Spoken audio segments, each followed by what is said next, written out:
eu sou Estela Pieve, coordenadora de projetos no Instituto Escolhas. Bem-vindos à nossa quarta aula do curso Boas Práticas para Pesquisas que Acessam Patrimônio Genético e Conhecimento Tradicional Associado, realizado pelo Instituto Escolhas em parceria com instituições de ensino superior da Amazônia Legal. O objetivo desse curso, como vocês já sabem, é oferecer instrumentos a pesquisadores interessados em adequar as suas pesquisas acadêmicas à Lei Federal 13.123 e garantir práticas de pesquisa que reconheçam a importância das populações tradicionais na conservação da nossa biodiversidade.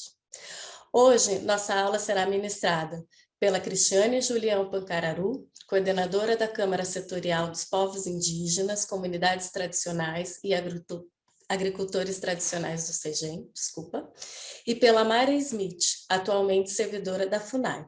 A aula será mediada pelo João Emanuel Cordeiro Lima, do Escritório Nascimento e Mourão Advogados. Por fim, eu agradeço a atenção de todo mundo, desejo uma ótima aula e passo a palavra para a Mayra. Mayra, por favor. Bom dia a todas e a todos. Primeiramente, agradeço muito a Estela e a toda a equipe do Instituto Escolhas pelo convite. É uma honra estar aqui com vocês. Eu peço desculpa que estou com a voz um pouco fanha. Peguei Covid, estou me recuperando, mas, enfim, estou bem, vou conseguir ministrar a aula, só que vou ter que dar umas paradinhas em alguns momentos para beber uma água, etc. Então, eu vou começar falando um pouco sobre o conhecimento tradicional associado, principalmente da perspectiva teórica, do ponto de vista da legislação, para depois a Cristiane Pancararu, que é a coordenadora da Câmara Setorial dos Detentores do CEGEM, falar da perspectiva dos povos indígenas, povos e comunidades tradicionais e dos agricultores familiares. Vou tentar aqui compartilhar minha tela, uma apresentação em PowerPoint. Vocês, gostaria de um retorno para ver se vocês estão vendo. Peraí. Obrigada, Estela. Então, mais uma vez, agradeço a Estela, ao João, a Salete, a toda a equipe do Instituto Escolhas. E, enfim, vamos começar, né? Vou falar, então, um pouco sobre os aspectos teóricos relacionados ao conhecimento tradicional associado na legislação de acesso e repartição de benefícios. Pode passar o próximo, por favor? Ele dá uma travada. Oh, meu Deus. Mais um.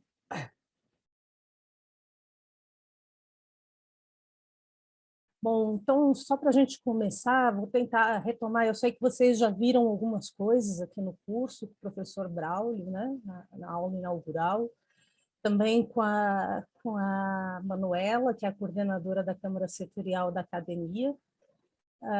Então, aqui a nossa ideia é falar mais especificamente sobre a questão do conhecimento tradicional associado na legislação de acesso e repartição de benefícios, né? E o CTA para pesquisa científica, como é que é isso na pesquisa científica, mas antes vou tentar dar uma contextualizada nessa questão do CTA e retomar algumas coisas que provavelmente vocês já viram. Então, vou falar primeiro do contexto internacional e nacional dessa legislação de acesso e repartição de benefícios, que na sigla em inglês, né, o pessoal costuma chamar de ABS, Access and Benefit Sharing, né? Então, às vezes a gente fala essa sigla, não se assustem, pode passar, por favor.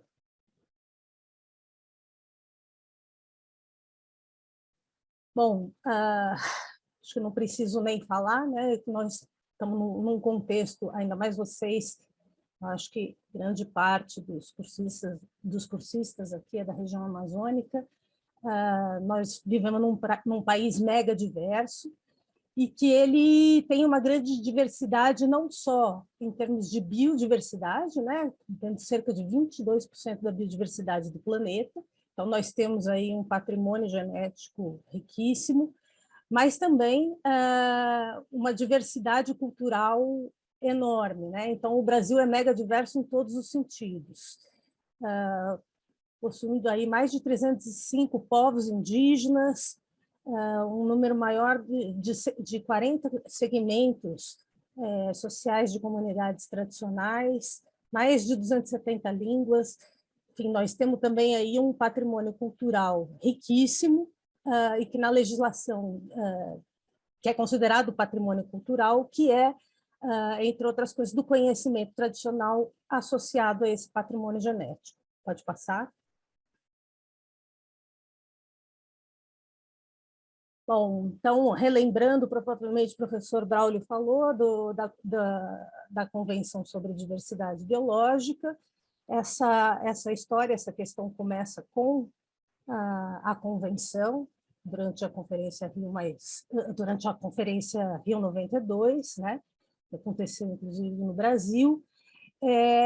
E a questão do acesso e repartição de benefícios, ela entra como um dos 3 objetivos principais, dentro de um dos principais objetivos da Convenção. Então, a Convenção tem 3 objetivos, que é a Convenção da Diversidade Biológica, o uso sustentável de seus componentes, e um terceiro objetivo, que é a repartição justa e equitativa de benefícios. E aí, a partir dessa parte da repartição justa e equitativa de benefícios, que entra toda, do artigo 15 da CDB, que entra a questão de acesso e repartição de benefícios, e que mais adiante é desenvolvido aí o protocolo de Nagoya, né, que acho que a Manuela e o próprio professor Braulio já falaram. Então, um aspecto importante na Convenção sobre Diversidade Biológica é que é a primeira vez que se reconhece, né, a importância dos povos indígenas, e nos termos da Convenção eles usam comunidades, o termo meio genérico, comunidades locais, e dos seus conhecimentos tradicionais para a conservação e uso sustentável da biodiversidade. Então, através do artigo 8J da CDB.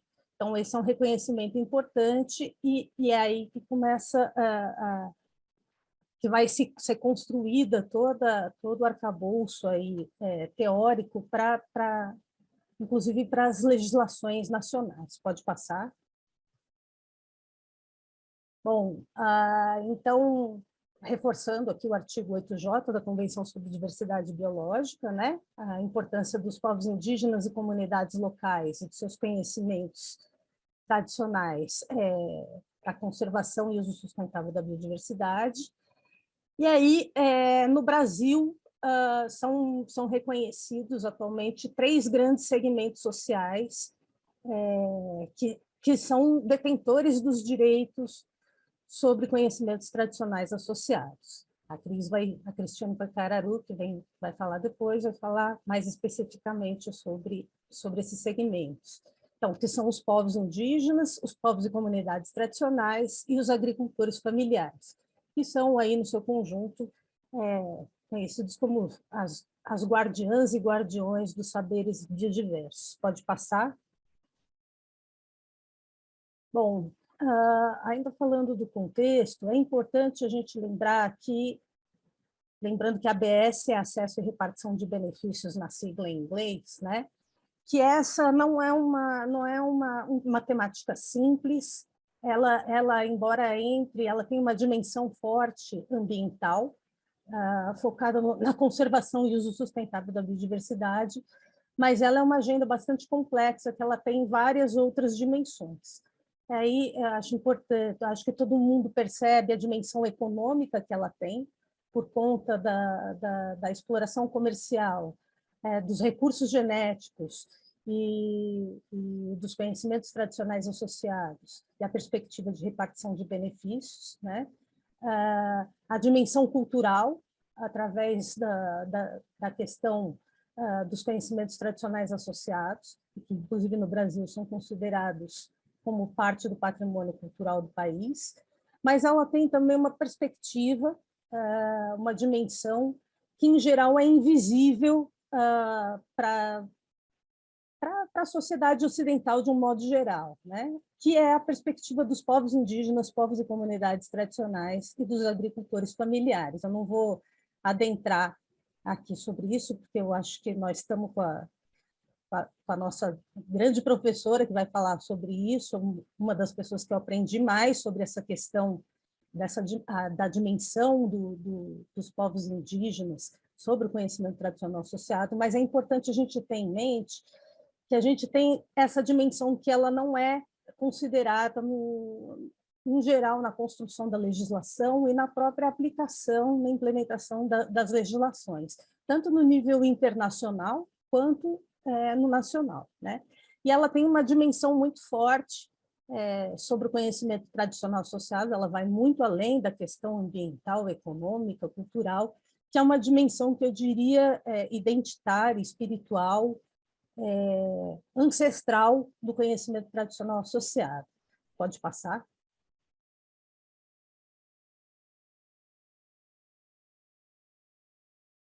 Bom, como é que isso é internalizado, essa questão do acesso e repartição de benefícios é internalizado no Brasil, né? Então, em 1994, o Brasil ratifica a Convenção sobre Diversidade Biológica e a gente tem uma legislação de acesso ao patrimônio genético, conhecimento tradicional associado à repartição de benefícios, regulamentada inicialmente por uma medida provisória que foi lançada às pressas na época, por conta de um acordo que teve entre uma empresa multinacional e uma instituição nacional, e acabaram lançando de cima para baixo essa medida provisória que foi sendo reeditada várias vezes e acabou durando aí 15 anos, então não foi tão provisória assim. Finalmente, ela foi substituída em 2015 pela nova legislação, que é a Lei 13.123, né, de 2015, que é regulamentada pelo Decreto 8772 de 2016. E aí, no ano passado, no ano retrasado, em 2020, finalmente o Brasil ratificou o Protocolo de Nagoya no Congresso Nacional. Pode passar? Então, é importante aqui destacar que a nova legislação de acesso e repartição de benefícios no Brasil, ela tem uma mudança grande de paradigma, né? Se a medida provisória, ela era muito focada numa ação de comando e controle, principalmente ela foi lançada como uma forma de combate, num contexto de muita preocupação, ameaça pela biopirataria. Então, ela tinha esse viés de comando e controle, ela era autorizativa, né? Precisava de uma autorização do poder público para que as pessoas pudessem fazer acesso, né? Ou seja, pesquisa científica, na época se usava a palavra bioprospecção e desenvolvimento tecnológico com patrimônio genético ou com conhecimento tradicional associado. E ele tinha um colegiado também, que era inclusive a autoridade nacional, mas ele era que era o CEGEM, o Conselho de Gestão do Patrimônio Genético, mas ele era um colegiado estritamente governamental, composto por membros de governo, né? E eu, na época, eu já era servidora da FUNAI e fui conselheira pelo CEGEM, pela FUNAI. A FUNAI tinha assento no conselho nessa época, durante a medida provisória. Bom, e aí a gente passa a ter uma nova legislação que tem completamente outro viés, né? Em vez de ser esse viés do comando e controle, ela tem o foco na facilitação de pesquisa e desenvolvimento, de facilitar o acesso, de estimular a bioeconomia, né? Falar da bioeconomia, a exploração econômica da biodiversidade brasileira. Então, ela tem uma lógica declaratória, né? Muito pautada no que num sistema que é o sistema da Receita Federal, de declaração de imposto de renda, foi pensado com essa lógica. Então, estimula-se o acesso, as pessoas declaram, e, através de um sistema de rastreamento, se faz a fiscalização. E aí cria-se um novo CEGEM, né? É o CEGEM da nova lei, ele tem o mesmo nome, mas é um novo colegiado, e dessa vez com participação da sociedade civil. Pode passar. Bom, isso tudo para reforçar que nessa legislação, como eu já falei, das múltiplas dimensões, da questão do acesso à repartição de benefícios, nós temos muitos interesses em jogo. Não é à toa que esse tema demorou tanto para conseguir sair uma legislação. Tem muita disputa, tem muitos interesses e, às vezes, esses interesses são conflitantes. Então, é difícil conciliar.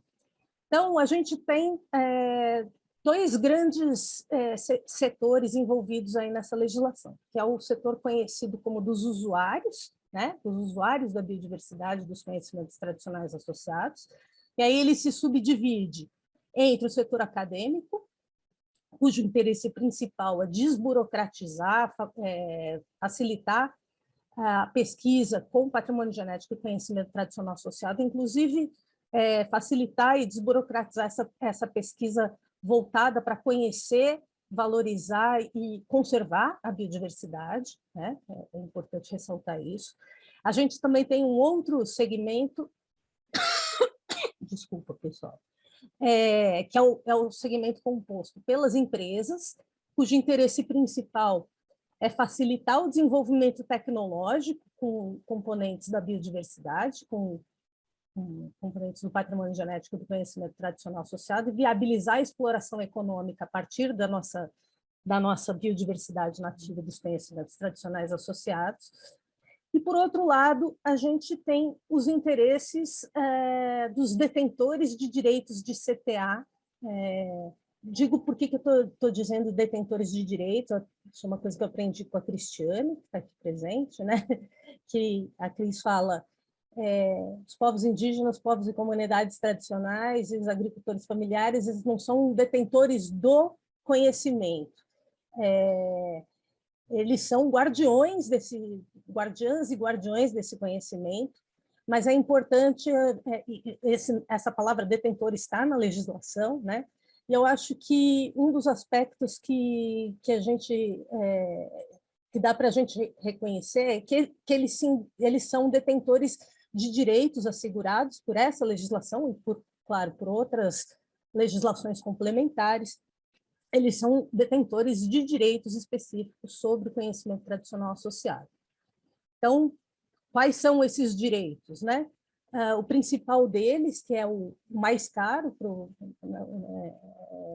na visão dos povos indígenas, povos e comunidades tradicionais e agricultores familiares, que é o desculpa, gente, que é o direito à consulta prévia informada, livre e informada. Também o direito à proteção e salvaguarda dos conhecimentos tradicionais associados, como já mencionei anteriormente, que tem essa forte dimensão ancestral, espiritual, identitária. E também o direito a receber repartição de benefícios de forma justa e equitativa. Tá? Então, os detentores de direito de CTA no Brasil são os povos indígenas, os povos e comunidades tradicionais e os agricultores familiares. Pode passar. E aí a gente tem também, falando agora mais, eu acho que o setor que está aqui representado, que faz parte desse curso, é da academia, né? Então, os diferentes perfis da academia, que é considerado um dos segmentos usuários na questão de acesso e repartição de benefícios, só que a academia também tem várias áreas e diferentes perfis. Então, a gente tem o pessoal das ciências biológicas, agronômicas e afins, que, em geral, faz pesquisa básica ou aplicada com acesso ao patrimônio genético. Esse é o grande público que sempre acompanhou essa temática e que vem acompanhando e que está bem representado, por exemplo, na Câmara Setorial da Academia, e que acompanha essa legislação. Várias universidades têm, inclusive, setores específicos para pensar o CISGEM e essa legislação. A gente tem também algumas áreas que são interdisciplinares, que, além de fazer pesquisa básica ou aplicada com patrimônio genético, faz pesquisa básica ou aplicada com conhecimento tradicional associado. E aí entram ciências como a etnobiologia e a etnoecologia. né? E aí, em geral, os pesquisadores têm familiaridade com a legislação do acesso e repartição de benefícios, alguma familiaridade, pelo menos, não são todos, mas que são por conta da questão do conhecimento tradicional associado, né? que trabalham com conhecimento tradicional associado. E aí nós temos um setor da academia, que é o das ciências humanas, principalmente o pessoal da antropologia, sociologia, etc., que alguns fazem pesquisa com conhecimento tradicional associado, mas que ainda não têm familiaridade com essa legislação. Na verdade, grande parte dos pesquisadores das áreas de humanas que trabalham que fazem pesquisa com CTA, ainda não se deram conta de que há uma legislação específica e como deve ser cumprida essa legislação. Então, é muito importante a gente sensibilizar e trazer o pessoal de todas das diferentes áreas e oferecer aí cursos que possam ser adequados de como cumprir e a importância de cumprir essa legislação, não como uma mera burocracia, né? Mas justamente por conta dessa coisa da gente garantir direitos que já são assegurados, principalmente aos detentores de direitos sobre CTA, né? Então, é importante a gente dialogar com esses diferentes setores da academia. Pode passar, por favor. Então, aqui, voltando, né, reforçando que o principal desafio da nova legislação, do novo marco legal, é justamente essa questão de equilibrar interesses e direitos, né? Então, lembrando das diferentes perspectivas aqui, estimular o uso econômico da biodiversidade, facilitar o acesso à pesquisa com patrimônio genético e conhecimento tradicional associado, que é a perspectiva principal dos usuários, e a perspectiva dos detentores de direitos de CTA, que é principalmente garantir a participação em todas as decisões sobre tudo que diz respeito a essa legislação, o direito ao consentimento prévio, livre e informado e o direito à repartição de benefícios. Então, como é que isso, como trabalhar com isso, como equilibrar esses interesses e direitos numa legislação que tem um viés declaratório. Então, a palavra-chave para isso é a rastreabilidade. Pode passar? E aí é justamente o motivo pelo qual foi pensado na legislação num sistema, que é o Sistema Nacional de Gestão do Patrimônio Genético e do Conhecimento Tradicional Associado, o SISGEM, né? que acho que as pessoas já estão mais ou menos familiarizadas com esse nome, e que é um sistema aí que foi pensado para garantir justamente, para fazer, para que seja declaratório de todas as pesquisas e todo o desenvolvimento tecnológico feito com patrimônio genético, com conhecimento tradicional associado ou com ambos, né? E que isso possa ser rastreado mais à frente para permitir a fiscalização, para evitar a biopirataria e, sobretudo, para assegurar que, quando houver exploração econômica, a partir de uma longa cadeia que iniciou apenas, algumas vezes, com pesquisa básica, que possa, quando gerar um produto acabado, um material reprodutivo, que possa se repartir benefícios com quem de direito. Pode passar? Bom, só rapidamente dando uma pincelada aqui, que depois a Cris vai falar com mais propriedade sobre os detentores de direitos sobre CTA nessa legislação, né? Pode passar. Então, aqui, como eu falei, na convenção, eles reconhecem dois grandes grupos, os povos indígenas e as comunidades locais, é o termo geral que eles usam. E no Brasil, a legislação reconheceu três grandes segmentos, que são bastante diversos entre si também, de detentores de direitos de conhecimento tradicional associado, que seriam os coletivos representativos. Vejam que eu coloquei aqui nos termos da lei, porque infelizmente, durante a elaboração da lei 3123, que eles não foram chamados a participar, e que realmente foi feita sem a participação dos coletivos desses detentores, eles foram denominados de forma diversa da que eles se reconhecem, né? Então, os povos e comunidades tradicionais, que são reconhecidos assim, inclusive pelo Decreto 6040, né, a Política Nacional, a PNPCT, acabaram sendo tratados nessa legislação apenas como comunidades tradicionais.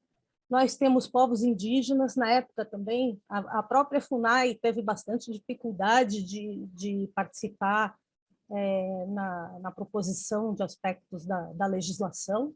A gente só conseguiu participar um pouco depois, junto com os povos indígenas, de uma forma bem modesta, na parte do decreto, né, de elaboração do decreto que regulamenta a lei. Então, nós brigamos muito porque os povos indígenas não se identificavam como populações indígenas, populações que é um termo, vamos dizer, estatístico, né?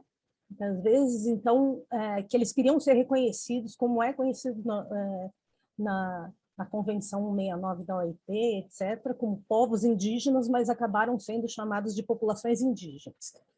E os agricultores familiares também não foram reconhecidos dessa forma na legislação. Foi criada uma nova categoria aí, meio híbrida, que menciona os agricultores familiares e que foi chamada de agricultores tradicionais, que está muito relacionada aí com o uso, manutenção e conservação de variedades, no caso de plantas, e de raças, no caso de animais, crioulas, né? Pode passar, por favor.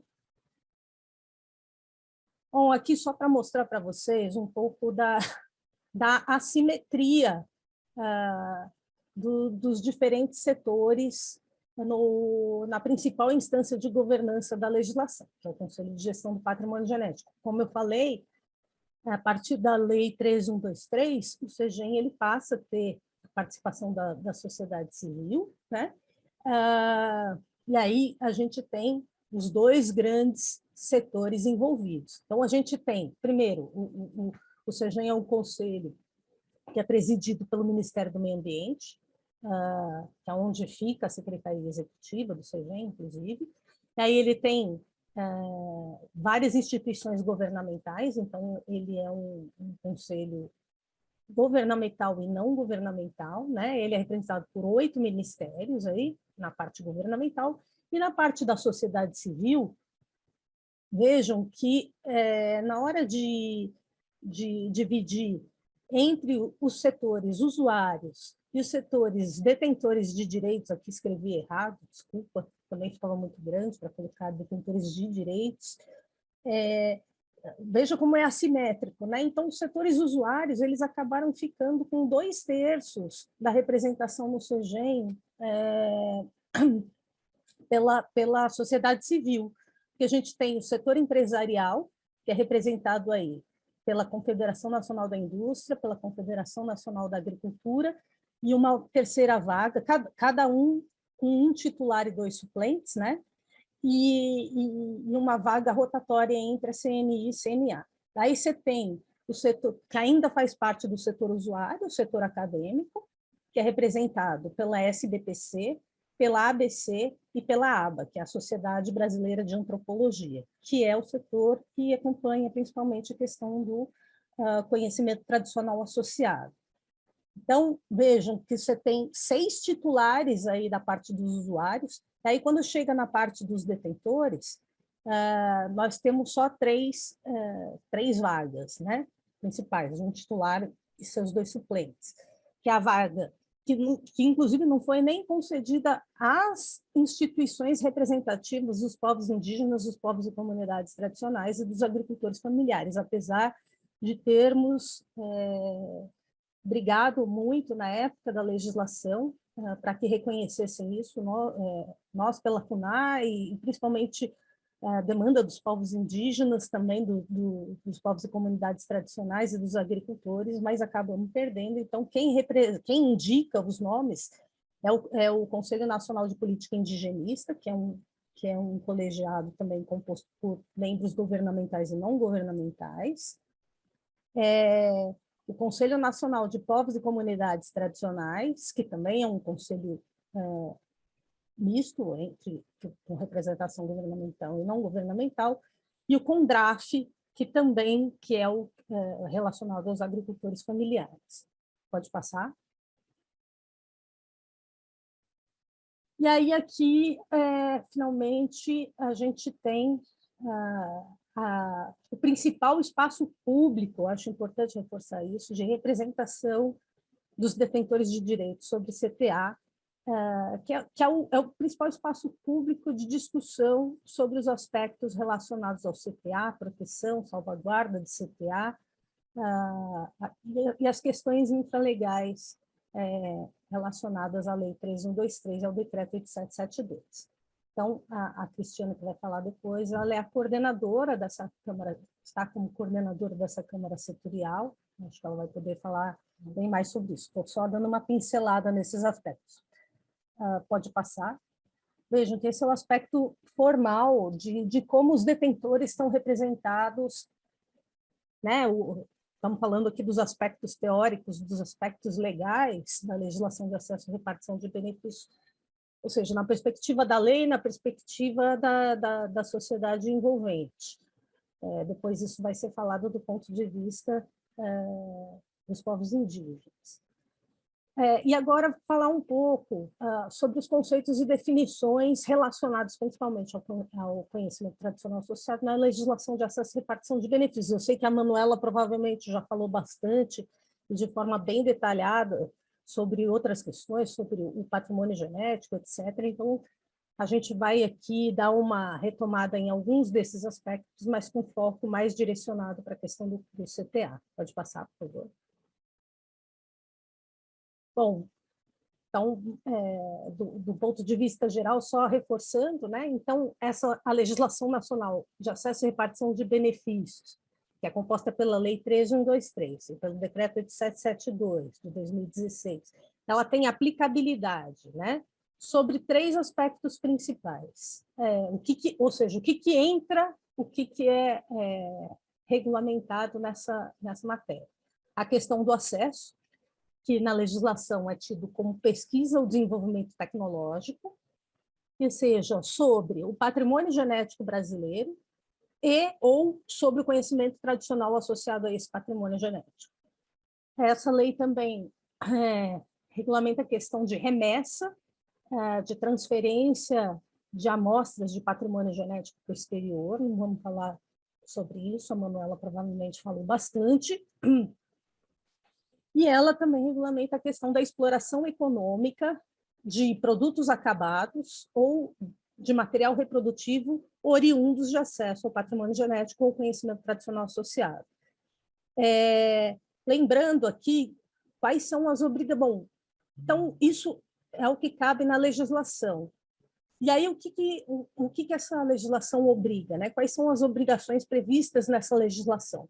Bom, primeiro o cadastro, lembrando que é um sistema declaratório, cadastro de acesso, de remessa ou notificação de produto acabado material reprodutivo no sistema que eu falei, eletrônico, que é o SISGEM, o consentimento prévio informado e a repartição de benefícios nos termos da legislação. Próximo. Bom, aqui falando mais especificamente do conhecimento tradicional associado, né, nos termos da lei, ele é tido como informação prática de povo indígena, povos e comunidades tradicionais ou agricultores tradicionais sobre as propriedades ou usos diretos ou indiretos associados ao patrimônio genético. Aqui tem um aspecto importante do ponto de vista vamos dizer, teórico, né?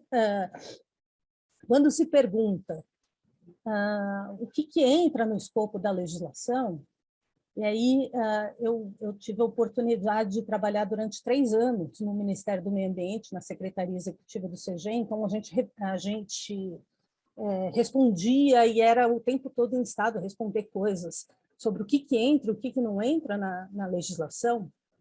Então, no escopo da legislação, em termos legais mesmo, são considerados os conhecimentos tradicionais associados às espécies ou organismos que fazem parte do patrimônio genético.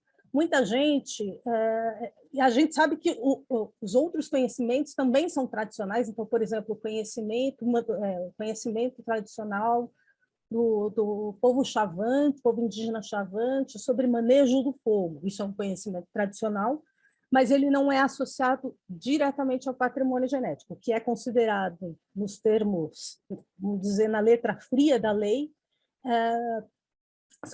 e que entram na legislação e que precisam, portanto, cumprir aquelas obrigações que eu falei no slide anterior, são os conhecimentos tradicionais associados às espécies ou organismos que fazem parte desse patrimônio genético brasileiro. E aí, reforçando que o conhecimento tradicional associado na nova lei, ele integra o patrimônio cultural brasileiro. Portanto, ele é passível de proteção e salvaguarda pelo próprio Estado brasileiro. Próximo. Isso implica, o fato de ser patrimônio cultural, isso implica uma série de obrigações por parte do próprio Estado brasileiro, no sentido de proteger, de valorizar e de salvaguardar esses conhecimentos tradicionais associados como um patrimônio cultural brasileiro, né? Então, é importante mencionar que na nova lei, na Lei 3.123, existem diferentes formas de reconhecimento de CTA, né? Se na época da medida provisória o CTA era basicamente as interpretações assim mais simples, interpretavam o CTA como aquele conhecimento, como aquelas informações obtidas diretamente com representantes de povos, comunidades ou agricultores. No caso, acho que esse é um dos avanços dessa nova legislação, que ele reconhece diferentes formas de reconhecimento, ele tem diferentes formas de reconhecimento de CTA, inclusive o conhecimento tradicional associado, que já está altamente difundido e divulgado nas fontes secundárias, né? A partir de publicações científicas, em cadastros, registros ou banco de dados, e inventários culturais. Então, aqui, alguns exemplos para vocês sobre essas formas de reconhecimento, que ele fica muito mais amplo no caso da nova lei, se a gente comparar com a medida provisória.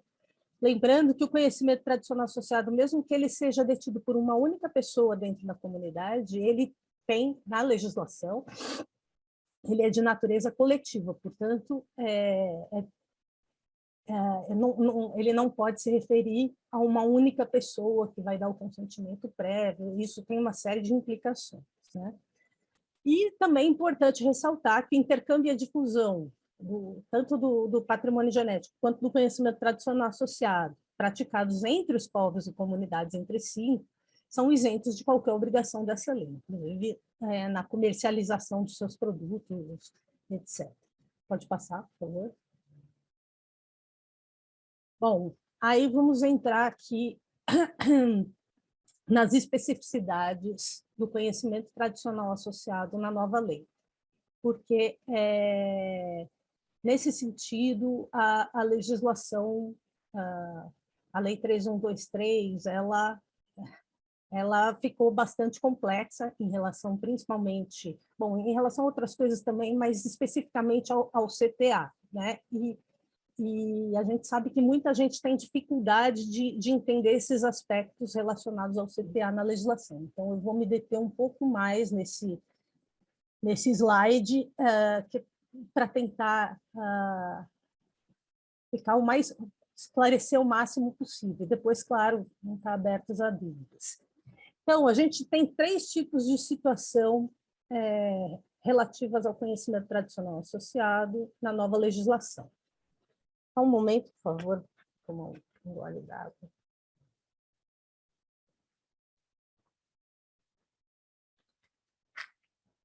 Bom, A gente tem o caso, que é o principal, a principal situação, que é considerado o conhecimento tradicional associado, que na lei foi chamado de origem identificável. Depois vocês vão ver que essa questão de origem identificável, na verdade, foi um nome meio infeliz, porque ele não fala exatamente sobre origem, né? Mas, enfim, o que é isso? Esse é o caso, é a regra. Grande parte, para não dizer praticamente quase todo o conhecimento tradicional associado, que é acessado, que é usado em pesquisa ou desenvolvimento tecnológico, a regra é que ele seja o CTA de origem identificável, e que é aquela definição que a gente falou no slide anterior, seja informação ou prática de povo indígena, comunidade tradicional ou agricultor tradicional sobre as propriedades ou usos diretos ou indiretos associados ao patrimônio genético. E aí ele de origem identificável porque é possível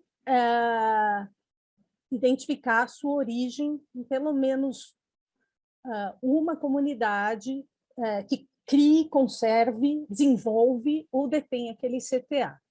Né? Então, vejam que, na verdade, o termo origem identificável aqui não remete muito à palavra origem que normalmente vem ao senso comum. Né? Quando a gente pensa em origem, fala assim, é o primeiro povo, a primeira comunidade que começou, que desenvolveu aquele conhecimento, passou para os outros.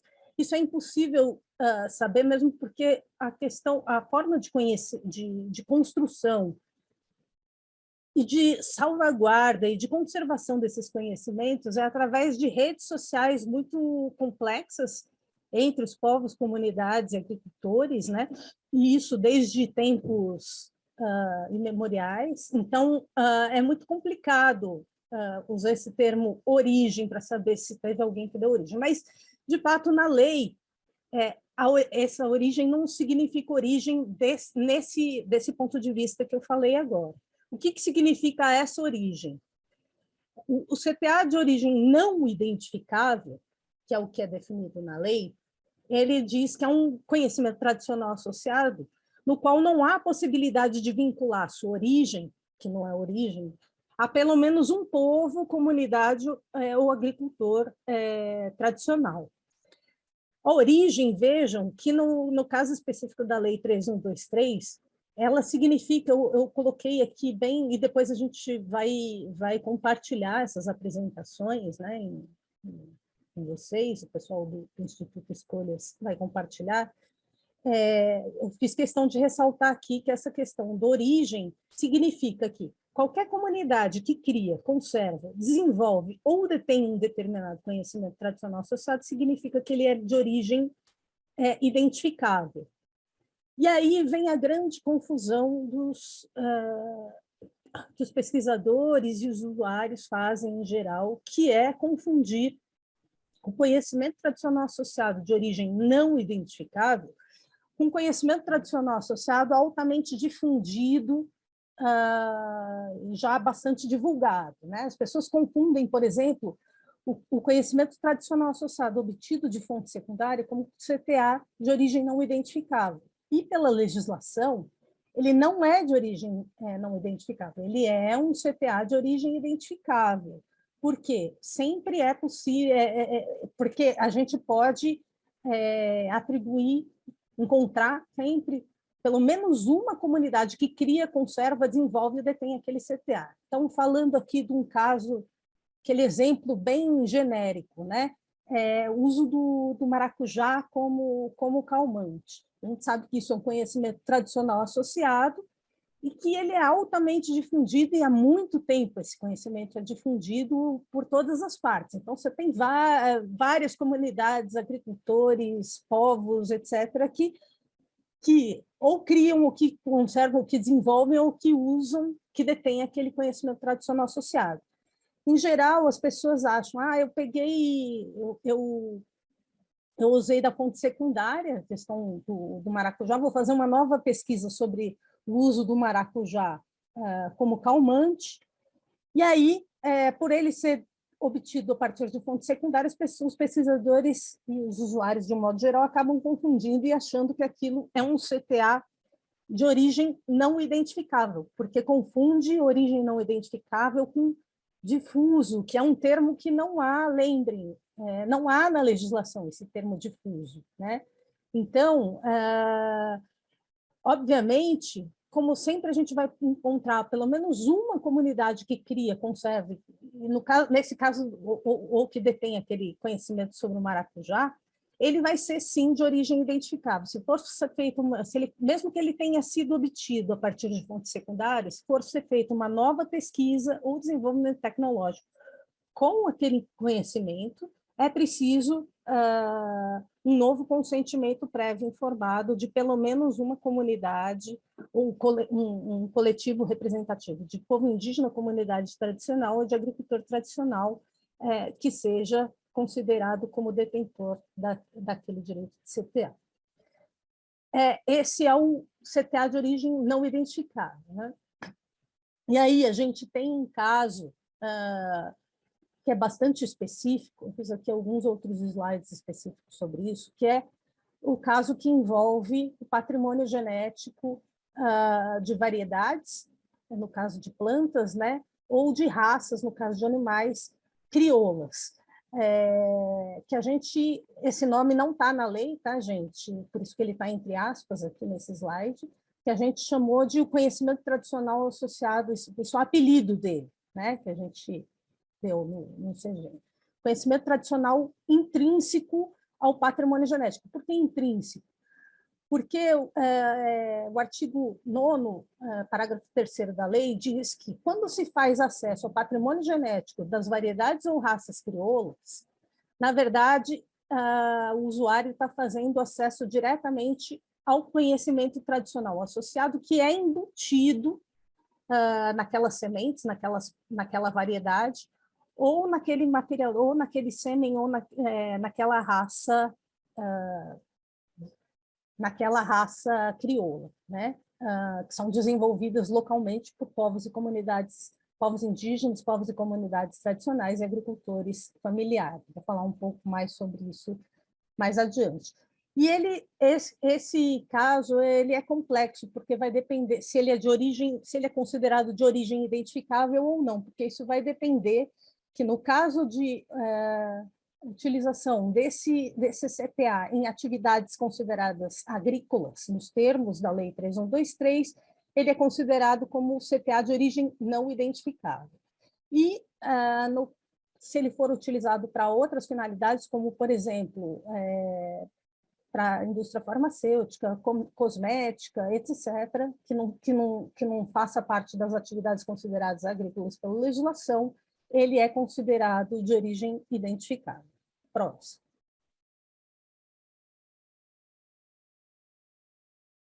Então, aqui, voltando só para falar rapidamente sobre essa questão das variedades e raças crioulas, que, como vocês viram, é uma questão bastante específica e importante aí da legislação de acesso e repartição de benefícios. A legislação, então, define variedade tradicional local crioula como uma variedade proveniente de espécie de planta, né, que ocorre em situação in situ ou mantida em condição ex situ, composta por populações de plantas dentro de um táxon no nível mais baixo conhecido, com diversidade genética desenvolvida ou adaptada por população indígena, comunidade tradicional ou agricultor tradicional. Então, vejam que a questão da variedade tradicional ou crioula, ela é diretamente relacionada, inclusive a sua definição, aos povos, comunidades e agricultores, que são considerados, por sua vez, os detentores de direitos sobre CTA na legislação. Então, ele é um caso muito específico, porque é o caso em que se reconhece, em geral, nessas discussões com povos indígenas, povos e comunidades tradicionais, no meu caso, mais especificamente, tenho trabalhado bastante com povos indígenas, mas há uma lógica diferente dessa lógica ocidental que separa as coisas em caixinhas, né? Então, o patrimônio genético como uma coisa e o conhecimento tradicional associado como outra coisa. Em geral, para esses povos, e aí eu acho que a Cris vai poder falar melhor sobre isso, não dá para diferenciar o patrimônio genético do conhecimento tradicional. Essas coisas estão muito intrincadas, tanto o patrimônio genético quanto o conhecimento tradicional associado, porque grande parte do patrimônio genético que nós temos, ele vem sendo manejado, adaptado, selecionado aí por povos e comunidades tradicionais e indígenas desde tempos, desde antes da chegada dos colonizadores europeus aqui, né? Então, é muito difícil separar uma coisa da outra. Em termos legais, isso, em geral, para os povos indígenas, é considerado como não haveria essa divisão entre patrimônio genético e conhecimento tradicional associado.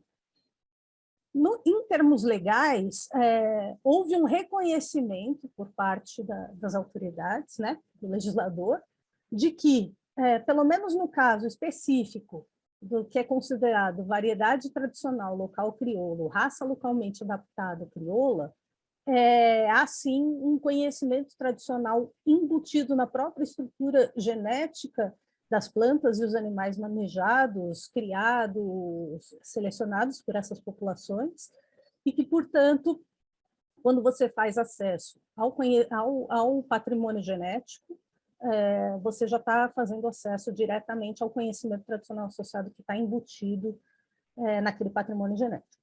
E aí a definição de raça localmente adaptada, que é o caso para animais, né, que é raça proveniente de espécie que ocorre em condições in situ ou mantida em condições ex situ, e a diferença dela para a variedade é que populações de animais com diversidade genética desenvolvida ou adaptada a um determinado nicho ecológico e formada a partir da seleção natural combinada com seleção realizada por população indígena, comunidade tradicional, agricultor tradicional. Então, vejam aqui a questão das variedades e raças crioulas, na legislação de acesso e repartição de benefício, diretamente vinculada à questão do conhecimento tradicional associado dos direitos, e, portanto, dos direitos aos detentores de direitos sobre esses conhecimentos tradicionais associados.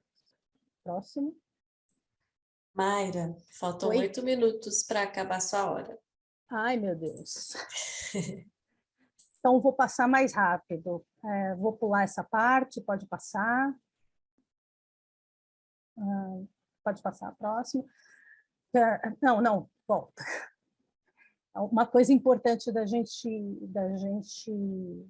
falar aqui é a definição de acesso nessa legislação. Sei que a Manuela já falou isso, mas vamos reforçar, né? Então, acesso, que antigamente se confundia muito com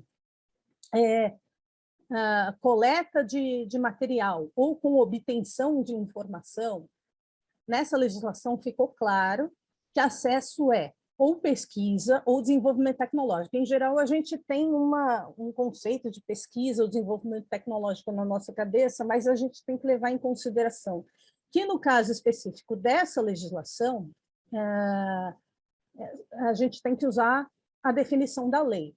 Então, vejam que na parte que define pesquisa, ele diz que pesquisa é uma atividade experimental ou teórica realizada sobre o patrimônio genético ou conhecimento tradicional, com o objetivo de produzir novos conhecimentos. Eu frisei esse ponto, porque, em geral, quando se trata de compilação, uma simples compilação, pegar as informações e colocar elas num formato diferente, ou sistematização de informações, isso, sem o objetivo de produzir novos conhecimentos, isso em si não é um novo acesso, e, portanto, não entra nas obrigações da lei, né?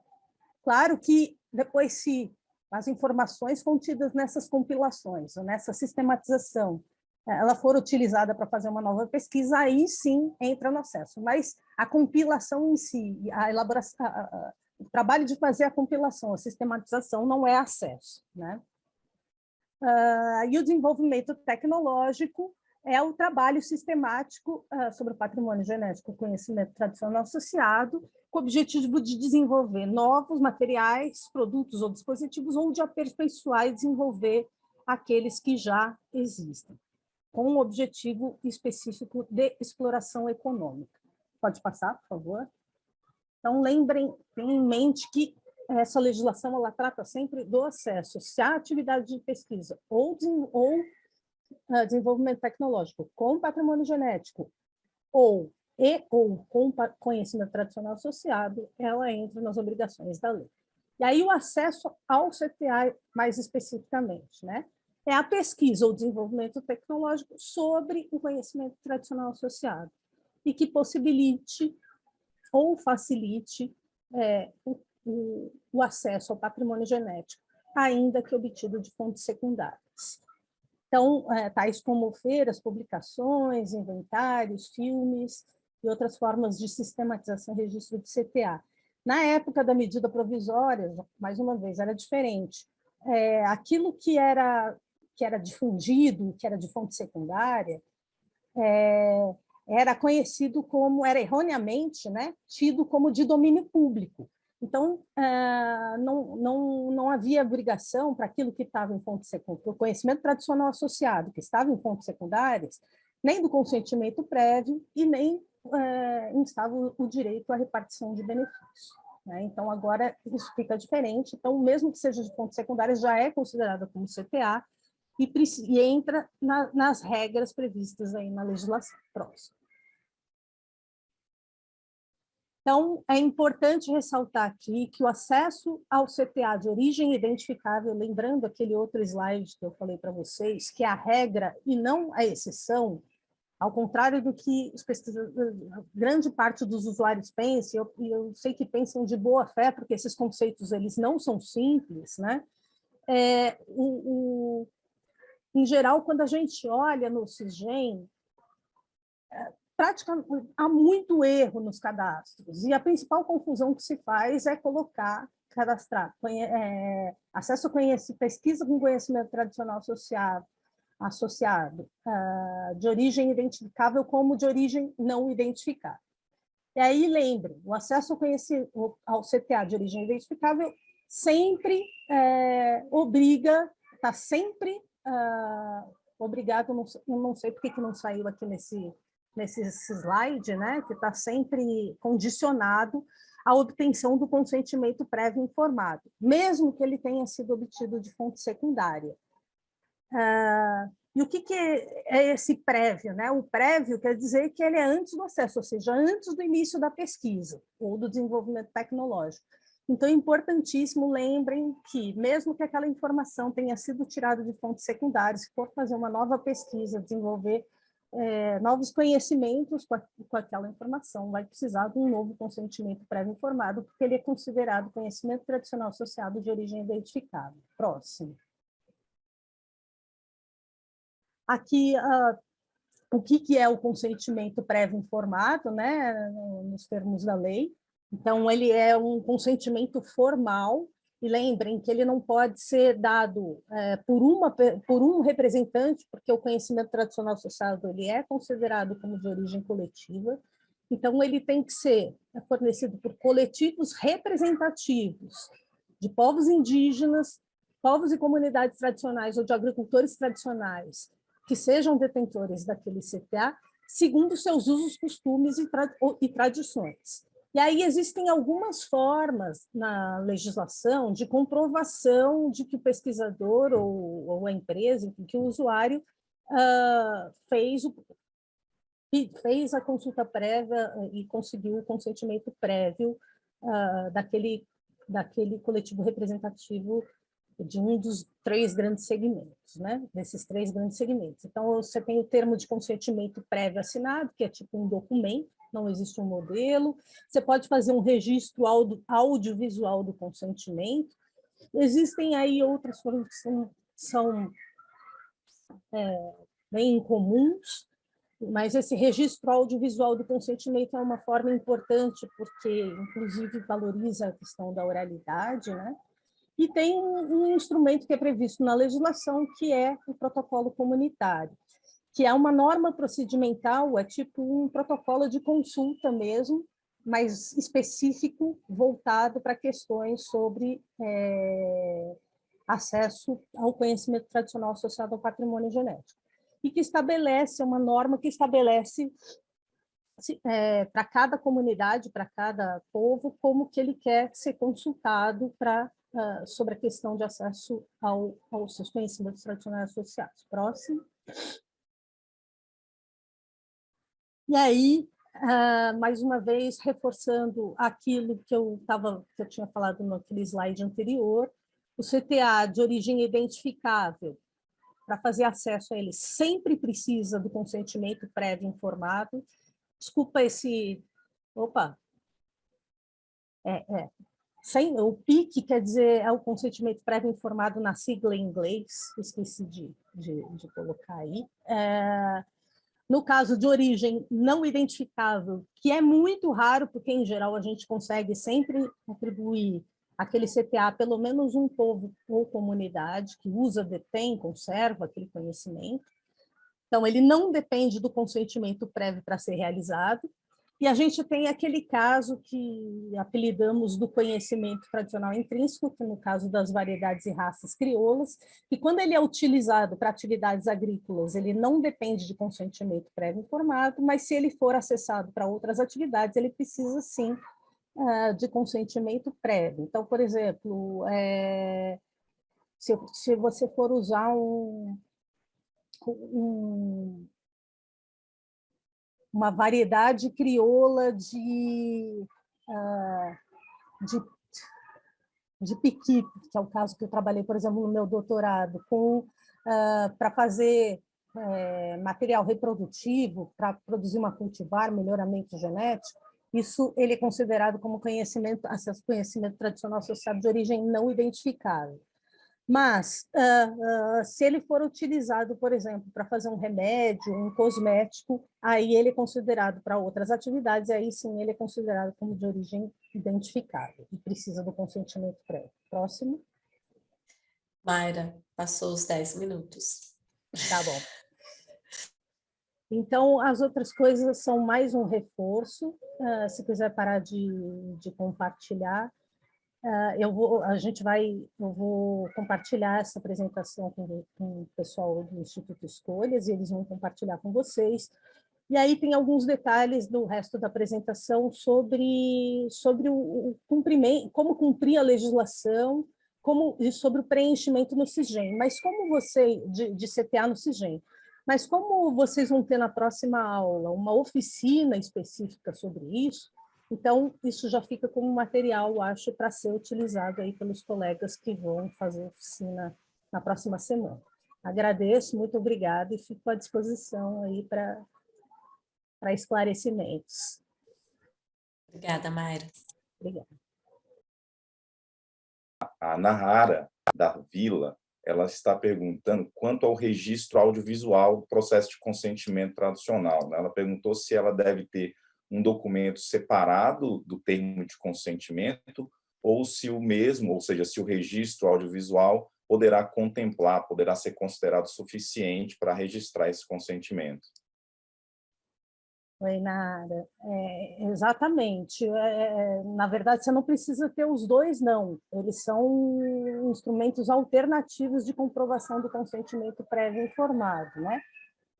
Você pode ter o termo de consentimento, e aí lembrando que muitas dessas comunidades, desses povos, têm a tradição oral, principalmente, então talvez fique mais rico registrar isso de forma audiovisual do que simplesmente colocar num instrumento escrito, mas elas são formas alternativas, você pode fazer de um ou de outro.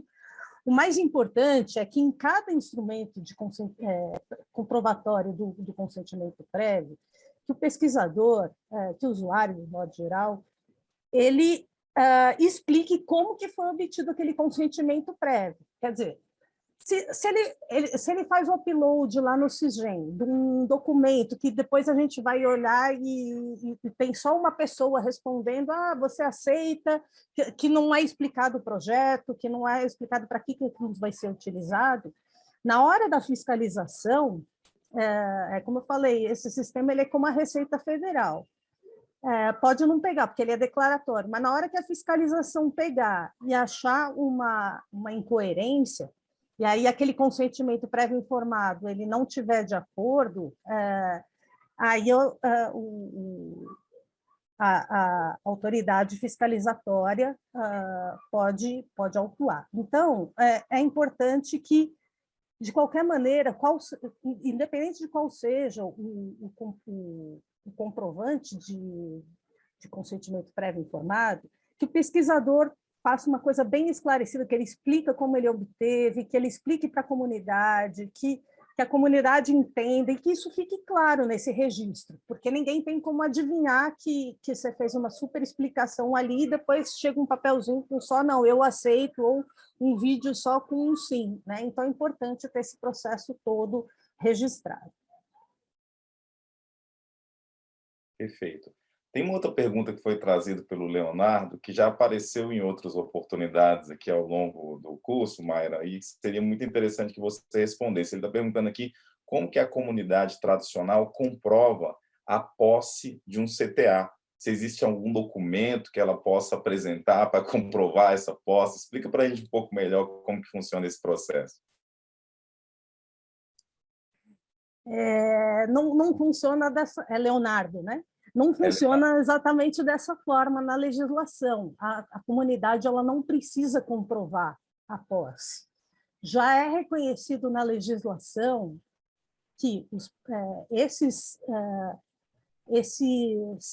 coletivos como de povos indígenas, no caso da legislação, eles chamam populações indígenas, comunidades tradicionais, agricultores tradicionais, eles são reconhecidos pela lei como detentores de conhecimento tradicional associado. Portanto, isso já é reconhecido como, na verdade, e aí eu acho que a Cris vai poder falar melhor, a própria Cris diz, eles não têm a posse do conhecimento, não é uma questão de posse, eu acho que é um outro entendimento um pouco diferente dessa nossa visão ocidental. Eles são guardiões desse conhecimento, que é um conhecimento ancestral, que é um conhecimento oriundo da ampla convivência desses povos aí, com seus territórios, né?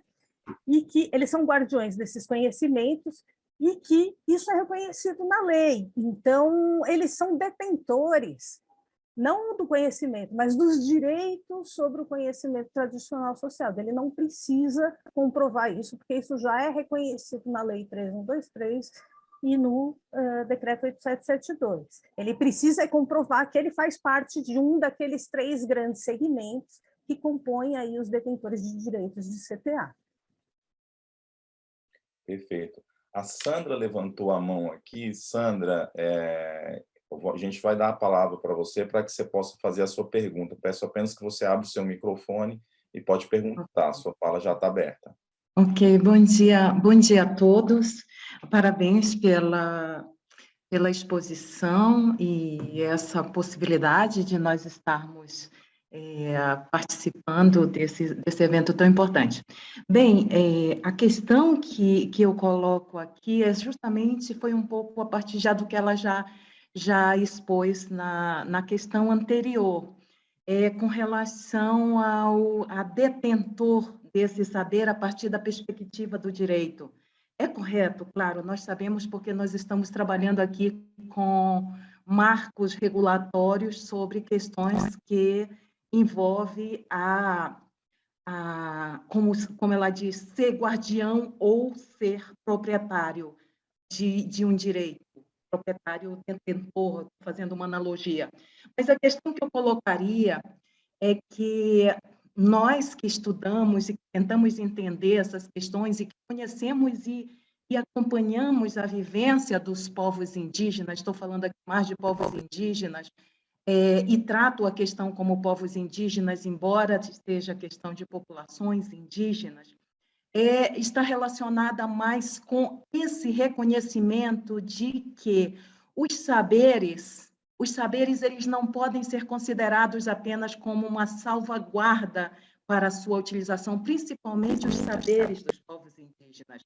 Claro que eles são guardiões também, eles são detentores desses direitos, mas a minha colocação aqui ela se baseia na questão de que esses direitos eles são anteriores a todas as questões que envolvem a definição dos direitos de propriedade. Então, eu colocaria um ponto, é mais uma pontualização, que, mesmo reconhecendo pela lei que eles são detentores dos direitos, mas eles são responsáveis pelos seus conhecimentos, os seus saberes, e que essa detenção ela não envolve diretamente, somente que eles estejam dentro desse marco regulatório. Eu acredito que, nesse contexto, sim, está bem colocado com relação à detenção e ser guardião, mas o que a gente deve reforçar sobre a detenção desses direitos ou desses saberes é que tem coisas que não se transmitem, é que tem questões que não pode somente ser relacionada com a detenção do direito. E esse reconhecimento ele está. Então, eu faço uma colocação como economista, que nem é citado no estudo desses direitos, mas a gente trabalha, eu sou economista ecológica e trabalho diretamente com comunidades, com povos indígenas, acompanhando, e vejo que tem muitos saberes que não adianta a gente reconhecer que eles são detentores.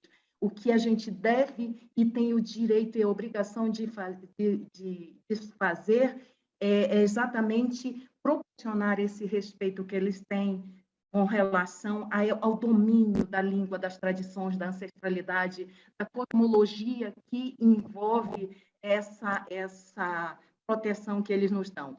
Então, era mais uma colocação com relação a esse ponto que envolve a detenção do saber e não somente, aliás, o respeito ao saber que muitas vezes não se transmite, embora a gente use, a gente saiba que eles têm o direito pela detenção, mas na realidade eles não estão só para salvaguardar o direito, e sim para exercer esse direito, e que muitas vezes eles não vão ser repassados pela própria lei e pelos próprios costumes da sociedade, que não valoriza e não enquadra essa questão como essa parte do conhecimento. Então, mais uma vez, parabéns pela exposição, eu entendo o contexto, é só uma pontualização com relação à questão das nomenclaturas, que eu acredito que cada pesquisador, cada pessoa que sabe como adotar esses termos, ele vai ser ressaltado, ele vai ressaltar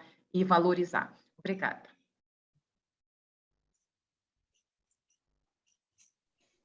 Obrigada pela pergunta. Eu também concordo que esses conhecimentos eles vão muito além do reconhecimento formal, legal da lei, né? Eles são conhecimentos ancestrais e eles precisam ser respeitados. E, de fato, existem formas diversas de conhecimentos, e muitos deles não podem ser repassados, então, são regras próprias de cada povo, de cada comunidade, e que elas têm que ser respeitadas. Isso é super importante. João, eu queria aproveitar só para responder mais uma questão que eu tinha visto que o Leonardo colocou no chat, relacionada à pergunta anterior dele, sobre a questão de posse, de comprovar a posse. Ele perguntou alguma coisa, deixa eu ver se eu acho aqui, mas não existe a possibilidade de um povo roubar o CTA de um outro povo só para receber os benefícios? Eu acho que aqui se toca num aspecto importante. Eu estou dizendo do ponto de vista legal, né? A lei ela tenta alcançar, só que a realidade é muito, como a própria colega acabou de falar, a realidade ela é muito mais complexa do que a lei consegue alcançar. Mas vamos lá. No caso específico da lei, o conhecimento tradicional associado, ele também, além de ser considerado coletivo, ele é considerado como um bem compartilhado, né? Então, por isso que, quando há repartição de benefícios, a gente sabe que o mesmo conhecimento tradicional associado não é essa coisa assim, vou roubar o conhecimento de outro povo. Em geral, vários povos, várias comunidades detêm o mesmo conhecimento, de algumas formas um pouco diferenciadas. Então, A lei tentou levar isso em consideração, que quando for fazer a repartição de benefícios, parte da repartição de benefícios daquele produto é destinada ao Fundo Nacional de Repartição de Benefícios, mais especificamente, eu não consegui chegar na parte de repartição de benefícios na minha apresentação, 0,5% da receita líquida anual de um produto, o material reprodutivo oriundo de acesso, a CTA, ele é destinado ao Fundo Nacional de Repartição de Benefícios, justamente para ser distribuído com os codetentores de um mesmo conhecimento, que a lei assume isso, que, em geral, o conhecimento ele é compartilhado, e a natureza, como eu falei, a natureza dele, ele se constrói, ele se mantém, ele se cria através desse compartilhamento. Então, essa lógica nossa da propriedade intelectual de querer isolar o conhecimento, a lógica nossa que eu digo da sociedade ocidental, de querer isolar o conhecimento para evitar... não é uma lógica dos povos e comunidades, eles trocam entre si, e ele se constrói e ele se desenvolve dessa forma. Então, é difícil manter isso na legislação, mas agora tem um outro problema aí, que é um outro direito. Acho que quanto à repartição de benefícios, essa coisa dos codetentores do fundo, mais ou menos, não sei se é a forma mais justa, mas tenta resolver isso. O grande problema aí é que os detentores desses direitos, eles têm o direito a negar o acesso. Só que uma vez que o conhecimento tradicional associado é compartilhado, se um usuário, né, vai numa comunidade e pede o consentimento, e aquela comunidade não concede o consentimento, o mesmo usuário pode ir em uma outra comunidade que detenha o mesmo conhecimento, e aí aquela comunidade consentir. Então, eu lembro de uma discussão na época do decreto, entre lideranças de povos, comunidades e agricultores tradicionais, dizendo que essa questão do direito de dizer não e do consentimento prévio, na verdade, ele não vale tanto assim, porque se eu tenho o direito de negar, mas depois o meu vizinho, o outro povo, vai lá e concede, é a mesma coisa que eu ter dito sim. Eu concordo com isso, acho que isso é um problema que vai muito além da nossa legislação nacional. Se vocês forem ver, isso é um problema mundial, e eu acho que isso está na lógica mesmo da própria CDB, da Convenção sobre Diversidade Biológica e do Protocolo de Nagoya, porque isso tudo é pensado numa lógica bilateral, que não é exatamente assim. O conhecimento tradicional associado, ele se constrói, mais uma vez, em redes complexas. É difícil você pensar nessa coisa do negar de forma bilateral, na posse.